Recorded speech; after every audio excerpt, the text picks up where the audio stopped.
రకరకాల పువ్వులు మన గార్డెన్‌లో కనువిందు చేయాలంటే వాటికి సరైన పోషణ మనం ఇవ్వాలి. పోషకాలను ఇవ్వడంతో పాటు వాటికి తెగుళ్ళు రాకుండా చూసుకుంటూ ఉండాలి. అప్పుడే మన గార్డెన్‌లో రకరకాల పువ్వులు, కాయలు, కూరగాయలు ఇవన్నీ కూడా మనం తీసుకోవడానికైతే ఉంటుంది.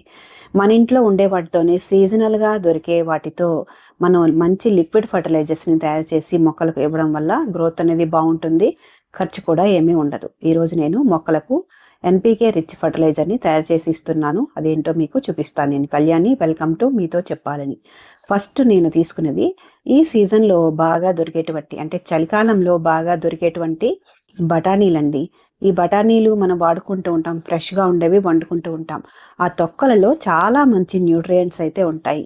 అవి మొక్కల ఎదుగుదలకి చాలా బాగా హెల్ప్ చేస్తాయన్నమాట. ఫాస్ఫరస్, పొటాషియం లాంటి న్యూట్రియంట్స్ అయితే మొక్కలకు అందుతాయి. ఈ తొక్కలన్నిటిని మనం ఒక కంటైనర్లోకి తీసుకుందాము. ఎన్ని ఎక్కువ ఉంటే అంత మంచిది. తర్వాత ముఖ్యంగా మనం అరటిపండు తొక్కల్ని వాడుతూ ఉంటాం కదా. ఒకసారి ఆ తొక్కలని వాష్ చేసేసుకుని నీళ్ళలో కడిగేసుకుని వాటిని పడేయకుండా ఇలా మొక్కలకు యూజ్ చేయడం వల్ల మొక్కలకు ఫాస్ఫరస్, కాల్షియం లాంటివి అందుతాయి.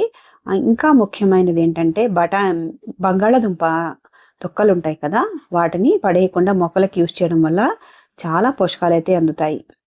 ఈ బంగాళదుంప తొక్కల్లో మొక్కలకు కావలసినటువంటి న్యూట్రియంట్స్ ఎక్కువగా ఉంటాయన్నమాట. వీటిని కూడా మనం యూజ్ చేసుకుంటాము. ఇలాగా ఇదే కంటైనర్లోకి ఇప్పుడు మనమైతే తీసుకున్నాం. దీంతో పాటు అందరూ వాడేటువంటి ఆనియన్ పీల్స్ అన్నమాట, ఉల్లిపాయ తొక్కలు. ఈ ఉల్లిపాయ తొక్కల్ని కూడా నేను తీసుకుంటున్నాను. మీకు చూపించడానికి ఇలా చేసి చూపిస్తున్నాను. నేను ఆల్రెడీ ప్రిపేర్ చేసి పెట్టుకున్నాను అనమాట. దీంట్లో నీరు మునిగేంత వరకు కూడా వాటర్ని అయితే తీసుకుంటున్నాను. ఇది దాదాపు 1.5 డే వరకు దీన్ని అయితే నానబెట్టి ఉంచాలి. బాగా మునిగేంత వరకు వాటర్ని తీసుకున్నాను. ఇందులో బఠానీ తొక్కలు, అలాగే ఉల్లిపాయ తొక్కలు, బంగాళదుంప తొక్కలు ఇవన్నీ కూడా తీసుకున్నాను కదా. దీంతో పాటు ఒక 2 స్పూన్లు కాఫీ పౌడర్ అయితే తీసుకుంటున్నాను. కాఫీ పౌడరు పూల మొక్కలకి చాలా బాగా ఉపయోగపడుతుంది.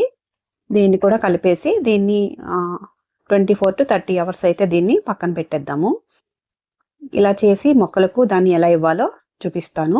ఆల్రెడీ నేను ప్రిపేర్ చేసుకున్నాను. మీకు చూపించిన వాటికంటే కూడా ఎక్కువ పదార్థాలను ఇందులో తీసుకున్నాను. ఇందులో నిమ్మ తొక్కలు కూడా తీసుకున్నాను. నిమ్మ తొక్కలు అనేవి పూల మొక్కలకి సాయిల్ అసిడిటీని పెంచడానికి ఉపయోగపడతాయి కాబట్టి వాటిని తీసుకున్నాను.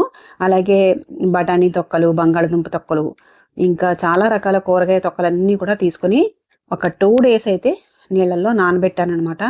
దీనివల్ల చాలా మంచి న్యూట్రియంట్స్ అందుతాయండి. మొక్కలు బాగా పెరగడానికి ఉంటుంది. అలాగే ఇంకొక బౌల్లో ఈ ఫ్రూట్ పీల్స్ ఉంటాయి కదండి. ఈ సీజన్లో కమలాలు బాగా వస్తాయి.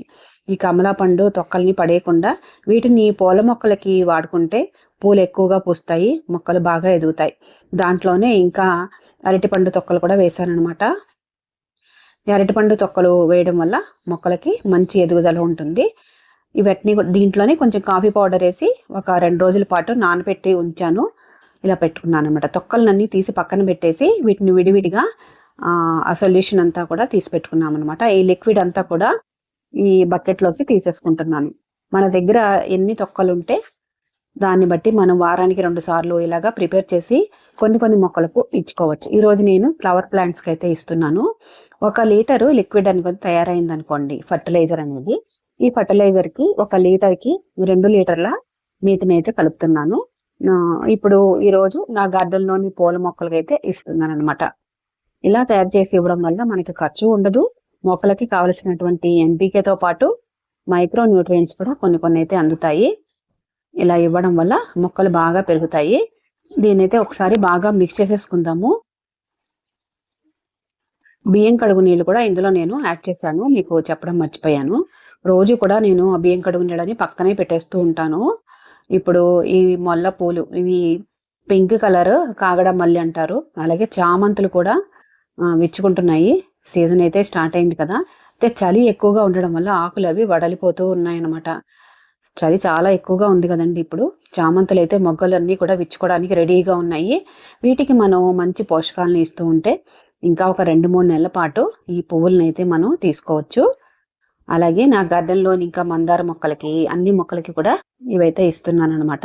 చూసారు కదండి, వేస్ట్గా పడేయకుండా మనం ఎలాంటి ఫర్టిలైజర్ ప్రిపేర్ చేసి మొక్కలకు ఇవ్వచ్చు. పూజ కోసం పువ్వులు బయట నుంచి తేవడం ఎందుకని ఇంట్లో పూజ ఉంటే గార్డెన్లోని చామంతి పూలైతే కోసాను. పింక్ కలరు చాలా బాగున్నాయి, ఎక్కువ పూలైతే ఉన్నాయి, ఫ్రెష్గా ఉన్నాయన్నమాట. దాంతోపాటు పసుపు రంగు చామంతులు, అలాగే ఆరెంజ్ కలర్వి ఇవన్నీ కూడా కోసుకున్నాను. దాంతోపాటు కొన్ని గులాబీలు మందారాలు ఉంటాయి, అవి కూడా కోసుకున్నాను అనమాట. ఎంతో హ్యాపీగా ఉందండి మన గార్డెన్లోని ఇలా పూలు కోసుకుంటే.